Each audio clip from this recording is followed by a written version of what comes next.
کا بتانا یا نیک کام کا کہنا، کسی کو نیکی کی دعوت دینا جو ہے، جس نے دعوت دی ہے اور اگلے نے قبول کر کے وہ نیکی پہ چل پڑا ہے، تو فرمایا کہ جتنا ثواب اللہ تعالیٰ وہ نیک کام کرنے والے کو عطا فرماتا ہے، اللہ کی رحمت بہت بڑی ہے۔ فرمایا جو عمل کر رہا ہے نا اس کو بھی اللہ اتنا ثواب عطا فرمائے گا، اور جس نے اس کو دعوت دی ہے نا اللہ اس کو بھی اتنا ہی ثواب عطا فرمائے گا، یعنی اس کے ثواب میں بھی کمی نہیں آئے گی۔ تو فرمایا کہ یہ سیدھی بات کرنے کو قولاً سدیدا، فرمایا یصلح لکم اعمالکم، فرمایا اپنے عمل درست کرو۔ یہ قرآن کا حکم ہے کہ اپنے اعمال کو درست کرو، اصلاح کرو اپنے اعمال کی۔ یصلح لا اس کا معنی ہے اصلاح کرنا، درست کرنا، ٹھیک کرنا۔ فرمایا تم اپنے اعمال درست کر لو، فرمایا یغفر لکم ذنوبکم، اللہ تمہارے گناہ معاف فرما دے گا۔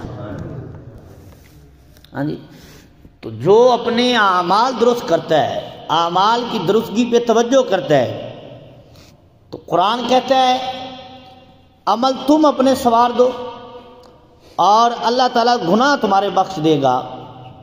اور پھر فرمایا وَمَن يُطِعِ اللَّهَ وَرَسُولَهُ، جو اللہ کی اطاعت کرے اور اللہ کے رسول کی اطاعت کرے، فَقَدْ فَازَ فَوْزًا عَظِيمًا، سب سے بڑی کامیابی اللہ تعالیٰ اسے ہی عطا فرمائے گا۔ ہاں جی، بے شک بڑی کامیابی اس نے حاصل کی جس نے اللہ اور اللہ کے رسول کی فرما برداری کی ہے، جس نے اللہ کی یا اللہ کے رسول کی فرما برداری کو چھوڑ دیا، وہ نہ دنیا میں کامیاب ہوگا، آخرت تو پھر اس کی خراب ہونی ہے۔ تو فرمایا وہ دنیا میں بھی کامیابی نہیں حاصل کر سکے گا۔ کامیاب کون ہے؟ فرمایا فقد فاز فوزا عظیما، صرف کامیابی نہیں بہت بڑی کامیابی ہے۔ اور وہ کیسے حاصل ہوگی؟ فرمایا اللہ اور اللہ کے رسول کی اطاعت کرنے کے ساتھ ہے۔ جہاں اللہ کی اطاعت کرنے کو حکم ہے وہاں اللہ تعالیٰ کے محبوب ہمارے آقا و مولا کی اطاعت کرنے کا بھی حکم ہے۔ اور یہ ایک جگہ نہیں ہے، یہ کئی جگہوں پر جو ہے اللہ رسول کا ذکر اکٹھا ہے۔ ہاں جی، تو من یطع الرسول فقد اطاع اللہ، 5ویں بارے میں اللہ تعالیٰ نے ارشاد فرمایا جس نے میرے محبوب کی اطاعت کر لی، جس نے رسول کی اطاعت کر لی، فرمایا وہ ایسے ہی ہے جیسے اس نے اللہ کی اطاعت کر لی۔ رسول کی اطاعت اللہ تعالیٰ کی اطاعت ہے، رسول کا فیصلہ اللہ تعالیٰ کا فیصلہ ہے۔ ہاں جی، حضور کا حکم رب کا حکم ہے، رب حضور کا عطا کرنا رب کا عطا کرنا ہے۔ ہاں جی، تو رسول کریم صلی اللہ تعالیٰ علیہ وآلہ وسلم کی رضا یہ اللہ تعالیٰ کی رضا ہے۔ فرمایا جس نے اللہ رسول کی اطاعت کی فقد فاز فوزا عظیما، اس نے بہت بڑی کامیابی حاصل کر لی۔ تو اللہ کی اطاعت بھی ضروری ہے، رسول کی اطاعت بھی ضروری ہے۔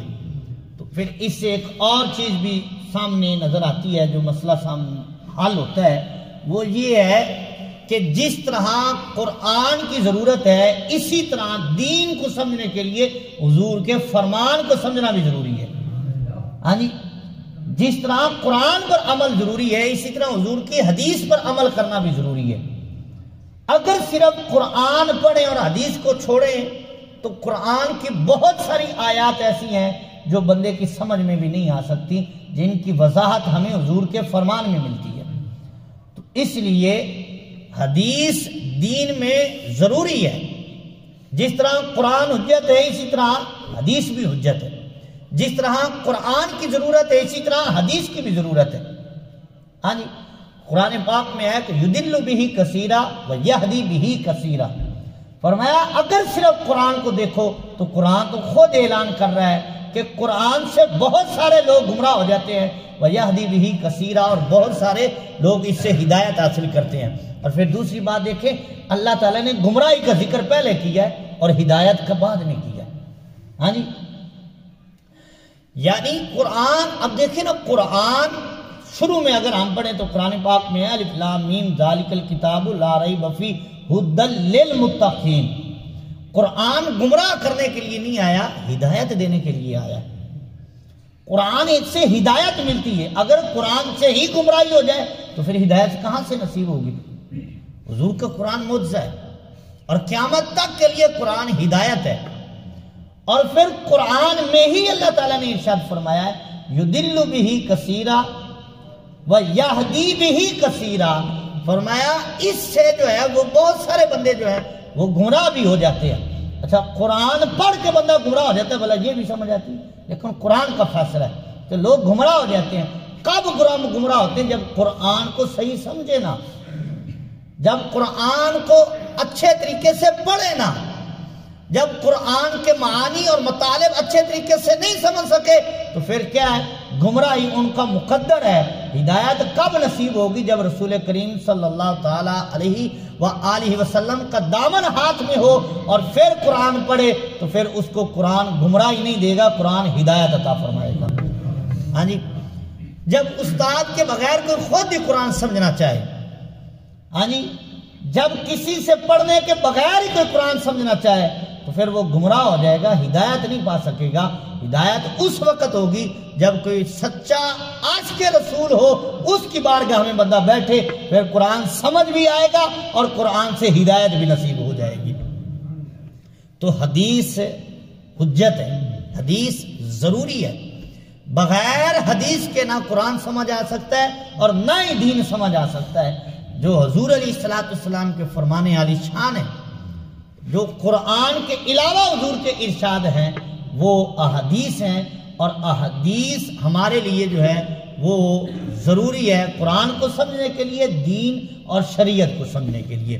تو حضرات اکرامی، آج کے جمعہ کے موقع پر میں صرف ایک حدیث پاک جو ہے وہ آپ کے گوش گزار کرنا چاہوں گا، اس میں بہت ساری تفصیل ہے، انشاءاللہ تعالی سمیٹ کر میں وقت میں اس کے تحت کچھ باتیں عرض کروں گا۔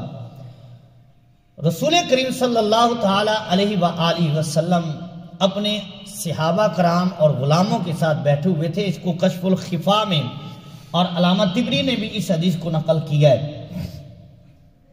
کہتے ہیں کہ جالس رسول اللہ صلی اللہ تعالی علیہ وسلم وسألہم مبتدأ بأبی بکر، حضور علیہ السلام کے صحابہ کرام غلام جو ہیں وہ حضور کی خدمت میں حاضر تھے، تو حضور علیہ السلام نے سوال کیا سب سے پہلے حضرت ابو بکر صدیق سے۔ ابتدا جو سوالات کی حضور نے فرمائی ہے نا وہ حضرت ابو بکر صدیق سے فرمائی ہے۔ اور آپ اگر دیکھیں تو حضور علیہ السلام کے کلام میں، حضور علیہ السلام جب کلام فرماتے صحابہ کرام کا اگر کہیں نام آتا تو ان میں سب سے پہلا نام جو حضور کی زبان پر ہوا کرتا تھا وہ حضرت ابو بکر صدیق کا ہوا کرتا تھا۔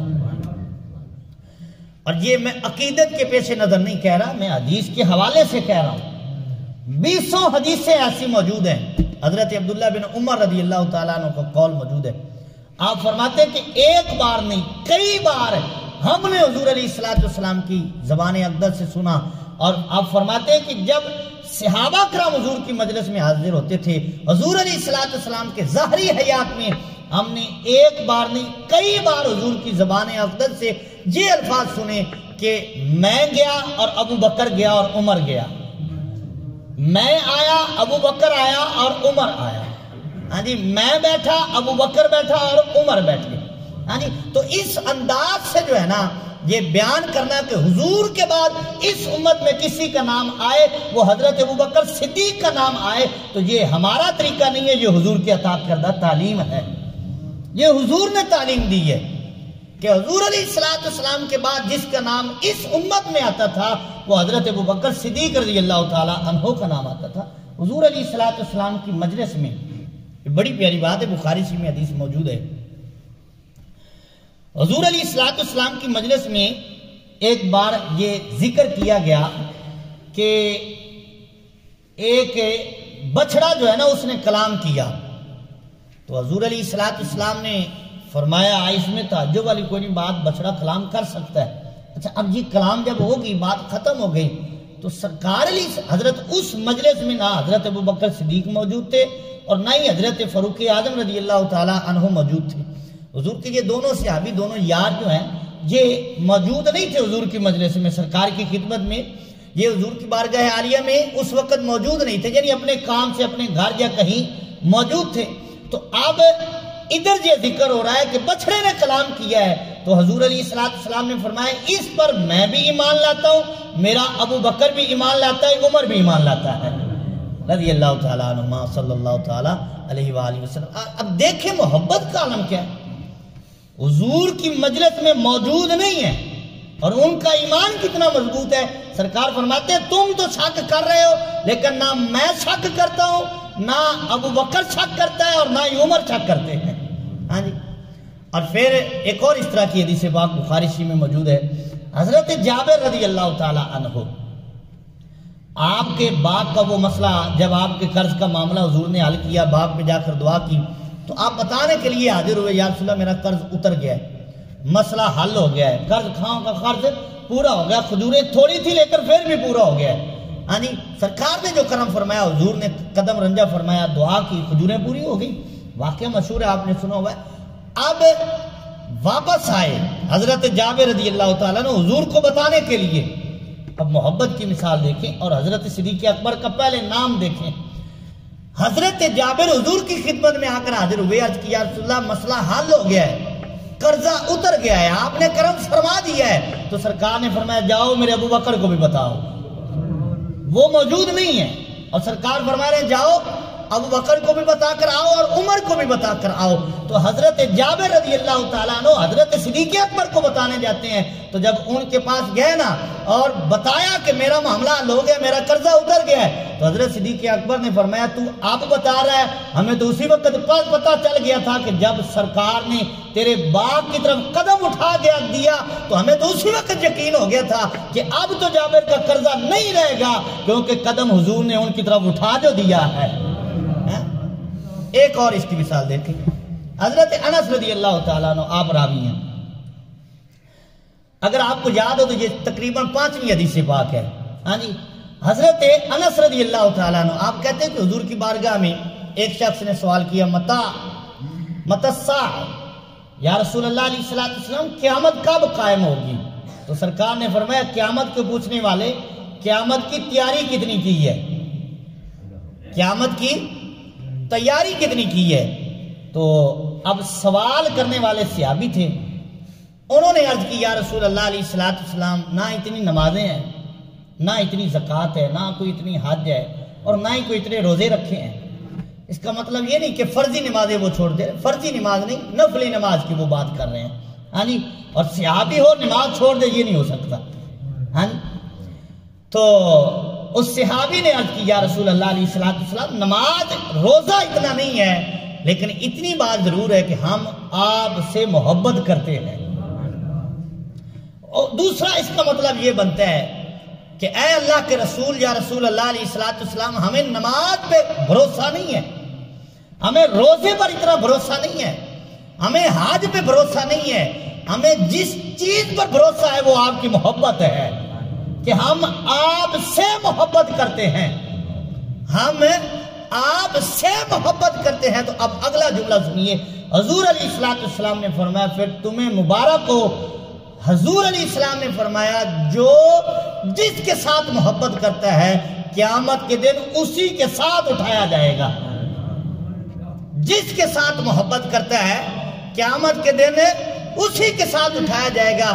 تو صحابہ کرام علیہ رضوان عرض کرتے ہیں، آپ فرماتے ہیں صحابہ کرام کا قول اس کے آگے ہے، صحابہ کرام کہتے ہیں کہ جب حضور نے یہ فرمایا نا کہ ہم سرکار نے فرمایا جو جس سے محبت کرتا ہے قیامت کے دن اسی کے ساتھ ہوگا، تو صحابہ کرام کہتے ہیں ہمیں اپنی زندگی میں کبھی بھی اتنی خوشی محسوس نہیں ہوئی تھی جتنی خوشی حضور کے اس قول پر ہوئی کہ جو جس سے محبت کرتا ہے اسی کے ساتھ ہوگا، جو جس سے محبت کرتا ہے اسی کے ساتھ ہوگا۔ تو صحابہ کرام کہتے ہیں سب سے زیادہ خوشی ہمیں حضور کے اس قول پر ہوئی، کیونکہ صحابہ کرام کو یہ پتا تھا اور ان کے یہ ایمان اور یقین تھا کہ دنیا میں اگر وہ کسی سے محبت کرتے تھے تو وہ حضور سے محبت کرتے تھے۔ پھر ان کو یہ قول سن کر یقین ہو گیا کہ قیامت کا دن ہوگا ہم پھر بھی حضور کے ساتھ ہوں گے۔ ہم پھر بھی حضور کے ساتھ ہوں گے، کیونکہ حضور نے جو فرما دیا ہے جو جس سے محبت کرتا ہے وہ اسی کے ساتھ اٹھایا جائے گا۔ تو حضرت انس رضی اللہ تعالیٰ عنہ کا قول آپ فرماتے ہیں، امام بخاری نے اس کو نقل کیا، آپ فرماتے ہیں کہ ہم نے ابو بکر جیسے عمل تو نہیں کیے، ہم نے عمر جیسے عمل تو نہیں کیے، لیکن ہم ان سے پیار کرتے ہیں۔ قیامت کا دن ہوگا ہم بھی ابو بکر کے ساتھ ہوں گے، عمر کے بھی ساتھ ہوں گے رضی اللہ تعالی عنہما۔ تو عرض کرنے کا مقصد یہ ہے کہ صحابہ کرام حضور کے بعد اس امت میں جس کا نام لیتے تھے وہ حضرت ابو بکر صدیق رضی اللہ تعالیٰ عنہ کا ہوتا تھا۔ تو بات کسی اور موضوع پہ چل پڑے گی۔ تو حضور علیہ السلام نے سب سے پہلے سوال کس سے کیا؟ حضرت ابو بکر صدیق رضی اللہ تعالیٰ۔ اب سوال کیا ہے؟ سوال ہر ایک سے یہی ہے، لیکن سوال کا انداز دیکھیں۔ حضور علیہ السلام نے فرمایا ماذا تحب من الدنیا، اے میرے ابو بکر دنیا میں سب سے زیادہ محبت تجھے کس سے ہے؟ ماذا تحب، اے پیارے دنیا میں سب سے زیادہ محبت کس سے کرتے ہو؟ فقال ابو بکر رضی اللہ تعالی عنہ، حضرت صدیق اکبر رضی اللہ تعالی عنہ عرض کرتے ہیں احب من الدنیا ثلاثہ، یا رسول اللہ مجھے دنیا میں 3 چیزوں سے پیار ہے۔ دنیا میں سب سے زیادہ جو مجھے محبوب چیزیں ہیں نا وہ 3 ہیں۔ عرض کی یا رسول اللہ علیہ السلام، پہلی بات تو یہ ہے کہ الجلوس بین یدئی کا، یا رسول اللہ بارگاہ آپ کی ہو اور میں بیٹھا رہوں، میں آپ کی بارگاہ میں سارا دن بیٹھا رہوں، یہی میری ایک خواہش ہے اور یہی مجھے دنیا میں محبوب ہے۔ اور دوسرا فرمایا وَالنَّظْرُ إِلَيْكَ، اس کا مفہوم سادہ سا بنتا ہے، عرض کرتے یا رسول اللہ آنکھ ابو بکر کی ہو اور چہرہ آپ کا ہو اور میں آپ کو دیکھتا ہی رہوں، میں آپ کو دیکھتا ہی رہوں، یہی مجھے دنیا میں سب سے زیادہ محبوب ہے۔ اور تیسری چیز فرمایا وَإِنفَاقُ مَالِ إِلَيْكَ، یا رسول اللہ آپ کی ذات پر میں اپنا مال قربان کرتا رہوں، آپ کی ذات پر آپ کے حکم پر میرا مال قربان ہوتا رہے، مجھے دنیا میں بس یہ 3 چیزیں سب سے زیادہ محبوب ہیں۔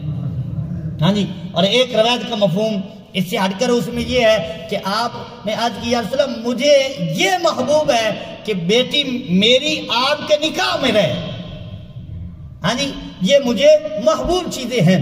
تو حضرت صدیق اکبر کی پسند دیکھیں، حضور پہ مال خرچ کرنا، حضور کی زیارت کرنا، حضور کی بارگاہ میں بیٹھنا، یعنی جتنی بھی خواہشات ہیں نا وہ حضور کی ذات سے ہی ہے، حضور کی ذات سے ہٹ کر حضرت ابو بکر صدیق نے کبھی سوچا ہی نہیں تھا۔ ہاں جی یہ تینوں خواہشات کا آپ اندازہ لگا لیں۔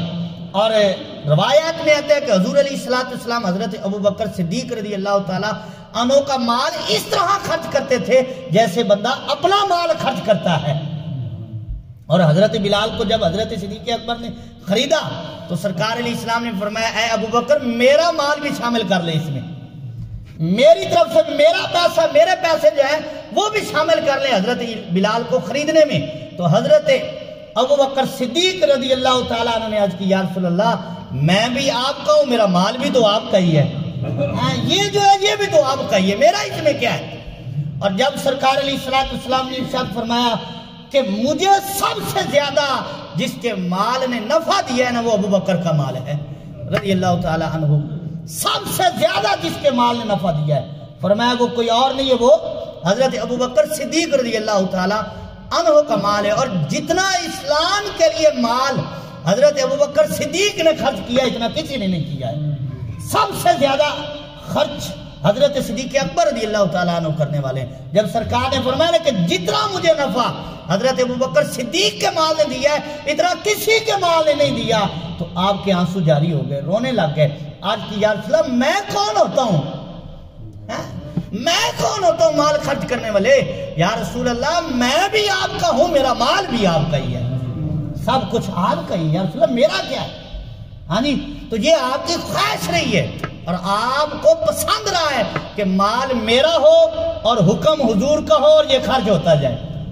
ہاں جی اور پھر آگے سنیے، پھر حضور علیہ السلام نے حضرت فاروق اعظم رضی اللہ تعالیٰ عنہ سے فرمایا وَأَنْتَ يَا عمر، اے پیارے عمر رضی اللہ تعالیٰ عنہ، آپ کو دنیا میں سے کیا زیادہ پسند چیزیں ہیں؟ تو قال احب ثلاثا، انہوں نے بھی عرض کی یا رسول اللہ مجھے بھی دنیا سے 3 چیزیں پسند ہیں. ہاں جی، مجھے بھی دنیا سے 3 چیزیں پسند ہیں. عرض کی یا رسول اللہ علیہ السلام 3 چیزیں یہ ہیں: امر بالمعروف ولو کان سرا، مجھے نیکی کی دعوت دینا بڑا پسند ہے اگرچہ میں چھپ کر ہی کیوں نہ دوں. ہاں جی، اور پھر فرمایا وَنَحْيُ عَنِ الْمُنْكَرِ وَلَوْ كَانَ جَهْرًا، اور بدی سے لوگوں کو روکنا مجھے بڑا پسند ہے اگرچہ جہر ہی کیوں نہ ہو، یعنی اعلانیہ طور پر کیوں نہ ہو. ہاں جی، تو یہ حضرت صدیق اکبر کو بڑا، حضرت فاروق اعظم کی خواہش ہے کہ نیکی کی دعوت دوں، برائی سے منع کروں، اور یہ اس امت کی پہچان ہے. قرآن پاک میں اللہ تعالیٰ نے یہاں ارشاد فرمایا کنتم خیر امت اخرجت للناس، فرمایا کہ ساری امتوں میں سے بہترین امت حضور کی امت ہے. اب آگے اس کی ایک وجہ بھی بیان کی ہے، ہم یہاں تک پڑھ کے اگلا چھوڑ دیتے ہیں. کنتم خیر امت اخرجت للناس، سب سے بہترین امت حضور کی ہے. اس کی وجہ فرمایا تأمرون بالمعروف وتنہون عن المنکر، اس کی وجہ یہ ہے کہ تم نیکی کا حکم دیتے ہو اور بدی سے لوگوں کو روکتے ہو. تو اس کی وجہ ہے کہ تم بہترین امت ہو. ہاں جی، اور ایک روایات علماء نے لکھی ہے، اس میں سے ایک روایت عرض کروں کہ ایک بستی کو عذاب ہوا، عذاب کا حکم ہوا. اللہ تعالیٰ نے فرمایا اس بستی کو الٹ دو، ختم کر دو، اس بستی کو نیست و نابود کر دو. تو فرشتے نے عرض کی مولا اس بستی میں تیرے بندے بھی تو رہتے ہیں، نیک لوگ بھی تو رہتے ہیں جو تیری عبادت کرنے والے ہیں، ہاں جی تجھے سجدہ کرنے والے ہیں، مولا ان کو بھی اس میں تباہ کر دے، برباد کر دیں. تو اللہ تعالیٰ نے فرمایا ان کو بھی کر دو. اللہ اکبر. فرشتے نے کی مولا تیرے عبادت گزار ہیں. اللہ تعالیٰ نے فرمایا میری تو عبادت کرتے ہیں لیکن میرے بندوں کو گناہوں سے روکتے نہیں ہیں، اس لیے ان کے ساتھ ان کو بھی برباد کر دو. تو نیکی کا حکم دینا جو ہے یہ اس امت کا فریضہ ہے. اور ایک حدیث کا مفہوم ہے، حضور علیہ السلام نے فرمایا بلغوا عنی ولو آیہ، فرمایا میری طرف سے کسی کو ایک آیت بھی پہنچ جائے تو اس کو آگے پہنچا دو. بلغوا عنی، آگے اس کو پہنچاؤ. اور حضور علیہ السلام جب صحابہ کرام علیہ رضوان سے خطاب فرماتے، ان کو ارشاد فرماتے، تو آخر میں حضور علیہ السلام فرمایا کرتے تھے کہ تم میں سے جو بندہ موجود ہے اس کو چاہیے کہ جو بندہ موجود نہیں ہے اس کو میرا فرمان سنا دے، تاکہ اس تک میرا یہ فرمان، میری حدیث پہنچ جائے. تو حضور علیہ السلام کو حکم ہے امر بالمعروف والنہی عن المنکر، یہ اس امت کا فریضہ بھی ہے. اور اس امت کی برکت جو ہے وہ اسی میں ہے کہ نیکی کی دعوت دیتی رہے اور برائی سے لوگوں کو منع کرتی رہے. تو حضرت فاروق اعظم رضی اللہ تعالی عنہ آپ کی یہ خواہش اور پسندیدہ چیزیں ہیں. آپ فرماتے مجھے یہ پسند ہے کہ میں لوگوں کو نیکی کا حکم دوں اور برائی سے منع کروں. تو حضرت فاروق اعظم رضی اللہ تعالیٰ عنہ با رول شخصیت، آپ کی آواز بڑی بلند تھی. ایک دن حضرت صدیق اکبر رضی اللہ تعالیٰ عنہ قرآن پاک پڑھ رہے تھے بڑا آہستہ آہستہ، اور پھر آگے دیکھا کہ حضرت فاروق اعظم قرآن پڑھ رہے ہیں بڑی بلند آواز کے ساتھ، اور پھر دیکھا کہ حضرت بلال رضی اللہ تعالیٰ عنہ قرآن پڑھ رہے ہیں کبھی کہیں سے کبھی کہیں سے کبھی کہیں سے، کبھی کوئی سورت شروع کر لی، کبھی کوئی سورت شروع کر لی، کبھی کوئی سورت شروع کر لی. صبح ہی حضور علیہ السلام کی خدمت میں حاضر ہوئے، بارگاہ عالیہ میں حاضر ہوئے. تو سرکار علیہ السلام نے فرمایا ہے ابو بکر رات کو قرآن بڑا آہستہ آہستہ پڑھ رہے تھے. تو حضرت صدیق اکبر، اب دیکھیں نیت کا ثواب ہوتا ہے. ہاں جی، حضرت صدیق اکبر نے عرض کی یا رسول اللہ میں ایسا اس لیے پڑھ رہا تھا کہ جس رب کو میں نے سنانا ہے وہ تو دلوں کی جانتا ہے، اس کے لیے بلند آواز کی ضرورت ہی نہیں ہے. ہاں جی، تو پھر حضرت فاروق اعظم رضی اللہ تعالیٰ عنہ سے فرمایا اے عمر رات کو بڑا بلند قرآن پڑھ رہے تھے، اعلیٰ حضرت نے اس کو لکھا ہے اس روایت کو، رات کو بڑا بلند آواز سے قرآن پڑھ رہے تھے. تو حضرت فاروق اعظم نے عرض کی یا رسول اللہ میں یہ چاہتا تھا کہ جو میرے قریب لوگ ہیں نا وہ بھی سن لیں قرآن، میں لوگوں کو قرآن سنانا چاہتا تھا. پھر سرکار نے حضرت بلال سے فرمایا اے بلال رات کو تو قرآن کبھی کہیں سے شروع کیا، کبھی کہیں سے شروع کیا، رات کو کبھی کوئی سورت شروع کر لیتے تھے، کبھی کوئی سورت شروع کر لیتے تھے. تو حضرت بلال نے عرض کی یا رسول اللہ میں یہ چاہتا تھا کہ ایک رات میں سارا قرآن تو نہیں پڑھ سکتا، چلو سارے قرآن کی سیر تو کر لوں، سارے قرآن کی سیر تو کر لوں. تو سرکار نے فرمایا تینوں سے فرمایا تم نے ٹھیک کیا ہے، کیونکہ نیت تینوں کی درست ہے. تو حضرت فاروق اعظم رضی اللہ تعالیٰ عنہ فرماتے ہیں کہ میری یہ خواہش ہے اور مجھے یہ دنیا میں جو چیزیں پسند ہیں وہ ایک یہ ہے کہ نیکی کی دعوت دوں، اور دوسرا یہ ہے کہ لوگوں کو بدی سے روکوں. اور حضرت فاروق اعظم کو بڑا جلال تھا. ایک دن آپ بازار سے گزرے کے سامنے ایک نوجوان آ رہا تھا، اس کے ہاتھ میں شراب کی بوتل تھی. جب اس نے دیکھا کہ امیر المومنین خلیفۃ المسلمین حضرت فاروق اعظم رضی اللہ تعالیٰ عنہ تشریف لا رہے ہیں، تو حضرت فاروق اعظم کو بڑا جلال اور بڑا روب اور بڑا دبدبہ تھا. تو وہی کھڑے ہو کے وہ ڈر گیا اور اللہ تعالیٰ کی بارگاہ میں عرض کی، مولا آج امیر المومنین کے قہر اور غضب سے مجھے بچا لے، ان کے جلال سے بچا لے. میں سچی توبہ کرتا ہوں، آج کے بعد میں شراب کو ہاتھ بھی نہیں لگاؤں گا. اس بوتل کو کپڑے میں لپیٹ لیا یا بغل میں ڈال لیا. تو امیر المومنین فاروق اعظم رضی اللہ تعالیٰ عنہ قریب آئے، نوجوان سے مخاطب ہوئے، فرمایا تیرے پاس کیا ہے؟ اس نے کہا یہ دودھ کی بوتل ہے یا سرکے کی بوتل ہے. تو اس نے کہا جی یہ سرکے کی بوتل ہے. فرمایا سرکہ تو پھر چھپاتا کیوں؟ باہر نکالنا. فرمایا تو چھپا کیوں رہا ہے؟ تو اس نے ڈرتے ڈرتے نکالی تو کیا دیکھا کہ وہ واقعی تبدیل ہو چکا تھا. اس نے رب کا شکر ادا کیا اور سچی توبہ کر لی کہ آئندہ میں ہاتھ نہیں لگاؤں گا، آج مجھے بچا جو لیا ہے. تو حضرت فاروق اعظم رضی اللہ تعالیٰ کی یہ پسند تھا کہ نیکی کا حکم دوں اور بدی سے لوگوں کو منع کروں. اور تیسری آپ کی پسندیدہ چیز جو تھی، آپ فرماتے ہیں مجھے یہ پسند ہے کہ میں سچ بات کروں چاہے لوگوں کو کڑوی کیوں نہ لگے.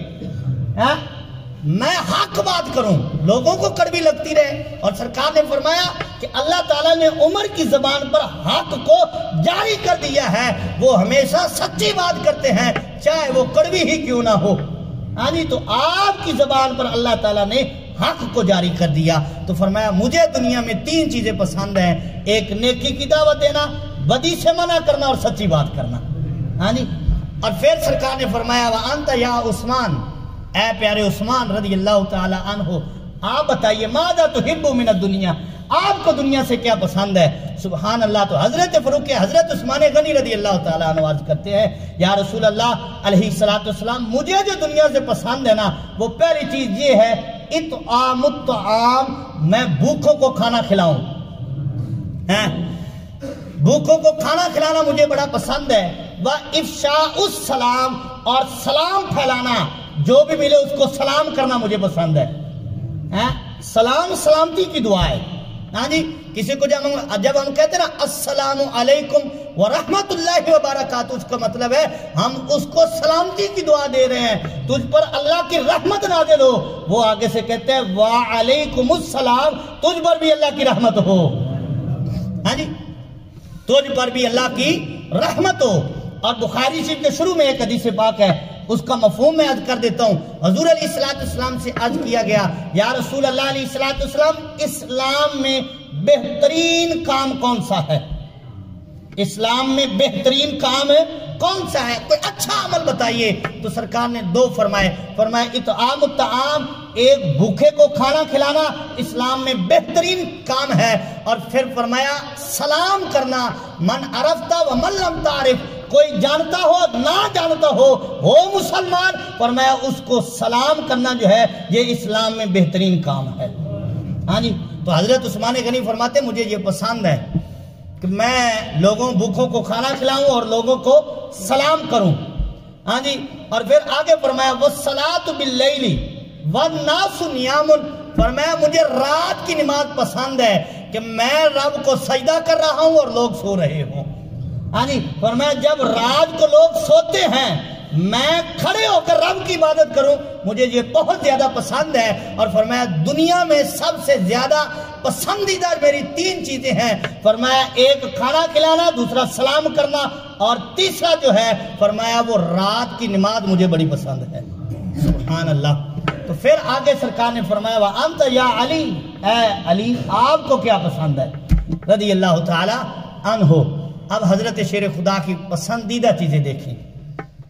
امیر المومنین، اسد اللہ والغالب، حضرت شیر خدا کرم اللہ وجہ الکریم، آپ فرماتے ہیں مجھے 3 چیزیں پسند ہیں. فرمایا پہلی چیز جو مجھے پسند ہے نا وہ ہے اکرام الضیف.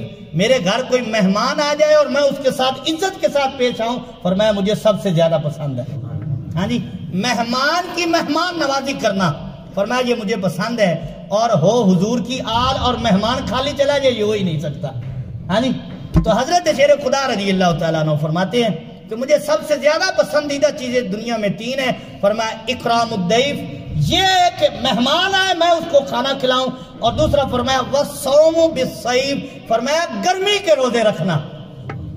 سردی کے روزے رکھنا تو آسان ہوتے ہیں، ہر کوئی رکھ لیتا ہے. حضرت شیر خدا فرماتے ہیں گرمی ہو غضب کی اور میں رب کی بارگاہ میں روزے کے ساتھ ہوں، فرمایا مجھے بہت زیادہ پسند ہے. تو یہ تو شیر خدا کی سنت ہے نا کہ گرمی کے روزوں کو پسند کرنا. ہاں جی، ہمارے لیے تو گرمی کے روزے مشکل ہو جاتے ہیں. کسی سے پوچھے نا بھائی روزے کیوں نہیں رکھے؟ یار گرمی بڑی ہے، میں کیسے رکھوں؟ روزہ تو بڑا مشکل ہو گیا جی. تو حدیث میں نہیں ہے کہ سرکار نے فرمایا جو عمل مشکل ہوگا ثواب بھی زیادہ ہوگا. ہاں جی، آگے روزے آ رہے ہیں نا. تو حضرت شیر خدا رضی اللہ تعالیٰ عنہ کو قول ابھی سے یاد کر لیں. فرماتے ہیں مجھے گرمی کے روزے پسند ہیں. اور فرمایا دنیا سے یہ پسند ہے، ساری دنیا میں جو پسندیدہ چیزیں ہیں. اچھا ہم سے کوئی پوچھے نا کہ دنیا میں کیا پسند ہے، ہم کہیں گے بڑی کوٹھی، بڑی کار، بڑی گاڑی ہو، سواری اچھی ہو، مال بڑا ہو. ہمیں ہماری پسندیدہ چیزیں یہ ہیں. لیکن حضور کے صحابہ کا طریقہ دیکھیں، کوئی دنیا کی خواہش نہیں کی، کوئی دنیا کی شے پسند نہیں. فرمایا دنیا میں اگر پسند ہے مہمانوں کی مہمان نوازی کرنا، اور پھر دوسری چیز جو پسند ہے فرمایا گرمی کے روزے رکھنا، اور پھر تیسری جو پسندیدہ چیز ہے فرمایا اللہ کے دشمن ہو، علی کی تلوار ہو. وَضَرْبُ الْعُدُوِّ بِالسَّيْفِ، فرمایا میرے ہاتھ میں تلوار ہو اور اللہ کے دشمن ہو اور میں ان سے جہاد کرتا رہوں. فرمایا مجھے یہ 3 چیزیں پسند ہیں. سبحان اللہ. ہاں جی، تو اب آگے حضور علیہ السلام کی بارگاہ میں حضرت ابو ذر غفاری رضی اللہ تعالیٰ عنہ، یہ حضور کے جو صحابی ہیں نا یہ بڑے صوفی صحابی ہیں، عبادت گزار صحابی ہیں. کچھ صحابی ہیں جو عالم ہیں، کچھ فقیہ ہیں، کچھ مفتی ہیں، ہاں جی، اور کچھ عبادت گزار ہیں، ہاں جی، کچھ عادل ہیں. یہ ساری کوالٹیاں جو ہیں علیحدہ علیحدہ ہر ایک صحابی میں پائی جاتی ہے. تو حضرت ابو ذر غفاری صوفی صحابی تھے. سرکار علیہ السلام نے فرمایا یا ابا ذر، اے ابو ذر غفاری رضی اللہ تعالیٰ عنہ، آپ کو دنیا میں کیا پسند ہے؟ تو آپ نے فرمایا یا رسول اللہ مجھے دنیا میں 3 چیزیں پسند ہیں، الجو والمرض والموت. یا رسول اللہ ایک مجھے بھوک پسند ہے، دوسری مجھے بیماری پسند ہے، تیسری موت پسند ہے. اللہ اکبر، دیکھیں کیسی پسند ہے حضور کے صحابی کی. تو اب یہاں حضور علیہ السلام نے ان سے سوال کر لیا. سرکار علیہ السلام نے فرمایا والیما، اے پیارے یہ تجھے کیوں پسند ہے؟ بھلا بھوک بھی کوئی پسند کرتا ہے، بیماری بھی کوئی پسند کرتا ہے، موت بھی کوئی پسند کرتا ہے. عجیب پسند چیزیں ہیں آپ کی، عجیب پسند ہے آپ کی کہ وہ چیز پسند کرتے ہو جس سے لوگ پناہ مانگتے ہیں، تم اس کو پسند کر رہے ہو. تو حضرت ابو ذر غفاری نے عرض کی یا رسول اللہ علیہ السلام مجھے جو بھوک ہے نا وہ اس لیے پسند ہے کہ میرا دل نرم ہو جائے گا. بھوک سے میرا دل نرم ہوگا کہ جب بھوک برداشت کروں گا تو مجھے پتہ چلے گا کہ جو فاقہ برداشت کرتے ہیں، جو مسلمان غریب ہیں جن کے گھر پکانے کو کچھ نہیں ہے، میرے دل میں ان کا درد پیدا ہو جائے گا. اور پھر آج کی یا رسول اللہ مجھے مرد اس لیے پسند ہے کہ جب مرد میں رہوں گا تو گناہ تھوڑے ہوں گے. ہاں جی، یہ تو ہمارے لیے ہے نا، وہ تو حضور کے صحابی ہیں. ہاں جی، وہ تو حضور کی بارگاہ میں رہنے والے ہیں. ہاں جی، وہ تو محفوظ لوگ ہیں. ہاں جی، عرض کرتے ہیں یا رسول اللہ مجھے مرض اس لیے پسند ہے کہ جب بیماری میں جتنی دیر رہوں گا گناہ تھوڑے ہو جائیں گے، گناہ نہیں کروں گا. اور پھر فرمایا موت مجھے اس لیے پسند ہے کہ موت آئے گی تو رب سے ملوں گا. موت آئے گی تو رب کی بارگاہ میں حاضر ہوں گا، موت آئے گی تو رب کی بارگاہ کا قرب نصیب ہوگا. فرمایا مجھے یہ 3 چیزیں اس لیے پسند ہیں. اللہ اکبر. اور پھر آگے سرکار علیہ السلام نے خود ارشاد فرمایا، حضور علیہ السلام نے فرمایا فقال النبی صلی اللہ تعالی علیہ وسلم حبب الی من دنیاکم ثلاثہ. سرکار نے فرمایا تمہاری دنیا میں مجھے 3 چیزیں پسند ہیں. فرمایا الطیب، پہلی فرمایا مجھے خوشبو پسند ہے، اور دوسری فرمایا والنساء مجھے عورتیں پسند ہیں، اور تیسری فرمایا نماز میں اللہ تعالیٰ نے میری آنکھوں کی ٹھنڈک رکھی ہے. اللہ اکبر. حضور علیہ السلام کی پسندیدہ چیزیں، فرمایا خوشبو، اور اب آپ دیکھیں حضور کے پسینے سے خوشبو آتی تھی، ہاں جی، حضور علیہ السلام کے فضلات سے خوشبو آیا کرتی تھی، ہاں جی، حضور علیہ السلام کے جسم سے خوشبو آیا کرتی تھی۔ صحابہ کرام کہتے ہیں ہم حضور سے سلام لے لیتے تھے، ہمارے ہاتھوں سے خوشبو آنے لگ جاتی تھی۔ یہ تو حضور کے جسم مبارک کا کمال ہے، لیکن پھر بھی حضور نے دنیا میں خوشبو کو پسند کیا ہے۔ اور ایک حدیث کا مفہوم ہے، سرکار نے فرمایا 3 چیزیں کبھی واپس نہ کرو، فرمایا اگر کوئی دے تو اس کو واپس نہ کرو، فرمایا ایک خوشبو، دوسرا تکیہ بیٹھنے کے لیے سرہانا اگر کوئی دے تو فرمایا اس کو واپس نہ کرو، اور تیسرا فرمایا دودھ اگر کوئی دے تو فرمایا ان 3 چیزوں کو واپس نہ کرو۔ حضور نے فرمایا مجھے دنیا میں، تمہاری دنیا میں ایک خوشبو پسند ہے، دوسرا عورت پسند ہے۔ اب یہاں اگر کوئی کسی کے ذہن میں آئے، کسی قصے بادشاہ دے کہ حضور نے عورت کو پسند کیا، اس کی وجہ یہ ہے کہ یہ وہ دور تھا کہ جب لوگ عورت کو منحوس سمجھتے تھے، بیٹی کو منحوس سمجھتے تھے، ماں کو منحوس سمجھتے تھے، بیوی کو منحوس سمجھتے تھے۔ سرکار نے اس دور میں عورت کی عزت کو بڑھایا ہے، بیٹی کو بھی عزت دی، ماں کو بھی اور بیوی کو بھی۔ فرمایا تمہیں تو بیویاں پسند نہیں لیکن مجھے بیوی پسند ہے، ہاں جی، یہ ہمارے لیے سرکار نے فرمایا۔ اور تیسری چیز فرمایا نماز میں میری آنکھ کی ٹھنڈک ہے، ہاں جی، جو بندہ چاہتا ہے نا کہ میری قبر کو حضور آ کر ٹھنڈا کرے، وہ حضور کی آنکھوں کو ٹھنڈک پہنچائے دنیا میں۔ سرکار فرماتے تم میری آنکھ کو ٹھنڈک پہنچاؤ، پھر تمہاری قبر جانے اور میں جانوں، سرکار پھر قبر میں بھی کرم فرما دیں گے۔ اب آگے حضرت جبریل امین سرکار کی خدمت میں حاضر ہو گئے۔ حدیث کو میں اختتام کی طرف لے کر جاتا ہوں، بات ختم کرتے ہیں۔ حضرت جبریل سرکار کی خدمت میں آئے، آ کر سلام عرض کیا اور عرض کی کہ وَأَنَا أُحِبُّ مِن دُنْيَاكُمْ ثَلَاثًا، مجھے بھی دنیا سے 3 چیزیں پسند ہیں۔ یہ کون کہہ رہے ہیں؟ حضرت جبریل امین علیہ السلام کہتے ہیں کہ ایک تبلیغ الرسالت، رسالت کا پیغام لوگوں تک پہنچانا یہ مجھے پسند ہے، اور وَأَدَاءُ الْأَمَانَةِ، امانت کو واپس کرنا فرمایا یہ بھی مجھے پسند ہے، وَحُبُّ الْمَسَاكِينَ، اور فرمایا مجھے مسکین لوگوں سے پیار ہے۔ مسکین لوگوں سے کون پیار کر رہے ہیں؟ حضرت جبریل امین پیار کر رہے ہیں۔ فرمایا مجھے مسکین لوگوں سے، غریب لوگوں سے جو ہے وہ محبت ہے۔ اچھا، اب حضرت جبریل امین حدیث میں آتا ہے کہ ثم صعد الى السماء، پھر آسمان کی طرف چڑھے، وتنزل مرۃ اخرى، پھر حضور کی بارگاہ میں آئے اور آ کر عرض کی اللہ تعالیٰ اے پیارے محبوب سلام فرماتا ہے، اور اللہ تعالیٰ فرماتا ہے کہ مجھے بھی تمہاری دنیا سے 3 چیزیں پسند ہیں۔ سبحان اللہ، کہیے ذرا سبحان اللہ۔ رب فرماتا ہے کہ مجھے بھی دنیا سے 3 چیزیں پسند ہیں۔ فرمایا پہلی چیز لسانن ذاکرن، وہ زبان جو ہر وقت رب کا ذکر کرتی رہے، ہاں جی، فرمایا مجھے وہ زبان پسند ہے۔ لسانن ذاکرن، ذکر کرنے والی زبان جو رب کو یاد کرتی رہے ہر وقت، فرمایا وہ رب کو بڑی پسند ہے۔ اور پھر فرمایا وہ قلباً خاشعاً، وہ دل جس میں رب کا خوف ہے، ڈرنے والا دل، اللہ تعالیٰ نے فرمایا مجھے وہ پسند ہے۔ جس دل میں میرا خوف پیدا ہو جاتا ہے نا، فرمایا وہ دل بھی بڑا پیارا لگتا ہے۔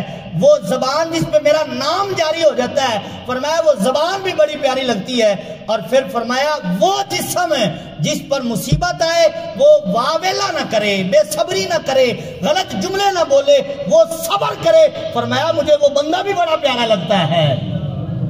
ہاں جی، اللہ تعالیٰ کو 3 چیزیں پسند ہیں، ذکر کرنے والی، رب کو یاد کرنے والی زبان، اور وہ دل جس میں ہر وقت رب کی یاد رہے، رب کا خوف رہے، وہ دل بڑا پسند ہے۔